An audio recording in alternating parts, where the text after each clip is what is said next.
وقت گزرتے گزرتے 6 ماہ اس گھر میں گزار دیے۔ میں نے کبھی سیدھے منہ ان لوگوں سے بات نہیں کی۔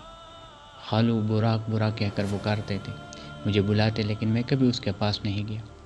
جب وہ میرے پاس بیٹھتے میں اٹھ کے باہر چلا جاتا، پھر سارا دن گھر سے غائب ہوتا تھا۔ شام کو گھر آتے ہی ماں کہتی، یہ سارا دن کہاں ہوتے ہو؟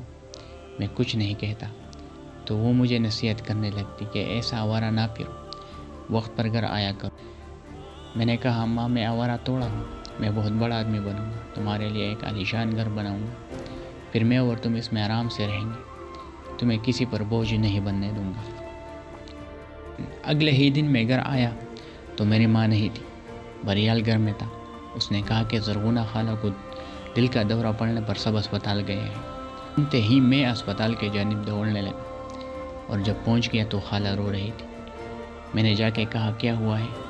ماں کیسی ہے؟ کہا ہے؟ میں کچھ نہیں کہا تو میں ایمرجنسی روم کی طرف دوڑا۔ وہاں بیڈ پر کوئی تھا اور سفید کپڑے میں اس کا چہرہ ڈھانپا ہوا تھا۔ میں اس کے پاس گیا اور اس کا چہرہ دیکھنے لگا، وہ میری ہی ماں تھی۔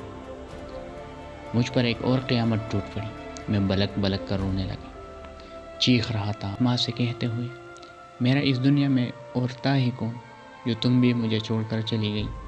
سب لوگ مجھے دلاسے دے رہے تھے، لیکن میرے اندر کے غم کو کوئی چیز، کوئی دلاسا، کوئی تسلی ختم نہیں کر سکتی تھی۔ بس میں روتا رہا، کہتا رہا کہ مجھے موت کیوں نہیں آتی، میرا دل کیوں نہیں پھٹ رہا، کوئی آ کے مجھے موت لا کے دے، میں ماں کے ساتھ جانا چاہتا ہوں۔ ماں کا غم بھی جیل گیا، مجھے کچھ نہیں ہوا، بس روز ماں کے قبر کے پاس جاتا، وہاں بہت دیر تک اس سے باتیں کرتا، پھر خالو یا بریال آ کے مجھے وہاں سے لے آتے۔ خالو نے زبردستی اپنے ہی اسکول میں میرا داخلہ 10ویں جماعت میں کروایا اور اپنے ساتھ لے جاتا، لیکن میرا دل اب پڑھائی میں نہیں لگتا تھا۔ جب میٹرک کے امتحان میں کم نمبروں سے پاس ہوا تو خالو بس یہ کہہ کر جانے لگے کہ براق تم تو بہت لائق تھے، اب یہ کیا ہے؟ خالو بہت خفا تھے، لیکن مجھے کوئی ملال نہ تھا۔ کالج میں ایڈمیشن سے انکار پر خالو نے میرے منہ پر ایک زوردار تمانچہ رسید کیا۔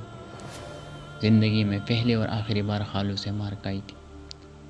خالو کے آنکھوں سے آنسو امٹتے دیکھا، وہ مجھے مار کر رو رہے تھے۔ میں نے پھر بھی ان کے آنسو کی قدر نہ کی اور وہاں سے بھاگنے لگا۔ رات کی تاریکی میں خالو کو روڈ پر تیز سے چلتے ہوئے دیکھا، وہ مجھے ڈھونڈ رہے تھے۔ خالو کو تڑپتے ہوئے دیکھا تو بہت درد ہوا، سیدھا گھر آیا اور خالو سے معافی مانگی، مجھے معاف کر، آپ جیسے کہو گے میں ویسا ہی کروں گا۔ خالو نے مجھے گلے لگایا، دعا دی، اللہ تمہیں کامیاب کرے۔ کالج آنے جانے لگا، اب بھی نہ چاہتے ہوئے خالو کو اذیت دیتا رہا۔ صحیح طور پڑھتا نہیں تھا، لیکن اچھا بننے کی کوشش ضرور کرتا تھا، اور میں جب اچھا بننے کی کوشش کرتا تو کچھ نہ کچھ برا ہو جاتا تھا۔ اس وقت خالو کے ابو نے کہہ دیا کہ ننگیال ان جاہلوں کے ساتھ رہ کر تم بھی ان جاہلوں کی طرح بن گئے ہو، سلام تک کسی کو نہیں کرتے۔ میں نے مڑ کر اسے کہہ دیا، اپنے ہی اولاد غیروں کو دینے والا ابو جہل ہوتا ہے، اور آپ تو ابو جہل کے بھی باپ ہو۔ یہ کہنا تھا کہ اس نے مجھے مارنا چاہا، لیکن میں بھاگ گیا۔ رات کو گھر میں چپکے سے داخل ہوا اور اپنے کمرے گیا۔ دادا نے آتے ہوئے دیکھ لیا۔ خالو نے کھانا کھایا اور میرے کمرے میں مجھے دیکھنے آیا اور واپس چلا گیا۔ اس بات پر دادا بہت غصہ ہوئے کہ اس نے میری بے عزتی کی اور تم نے اسے کچھ نہیں کہا۔ خالو نے اسے کہا، ابھی رات ہے، کل اس سے پوچھ لوں گا، آپ خود اسے سزا دیں گے۔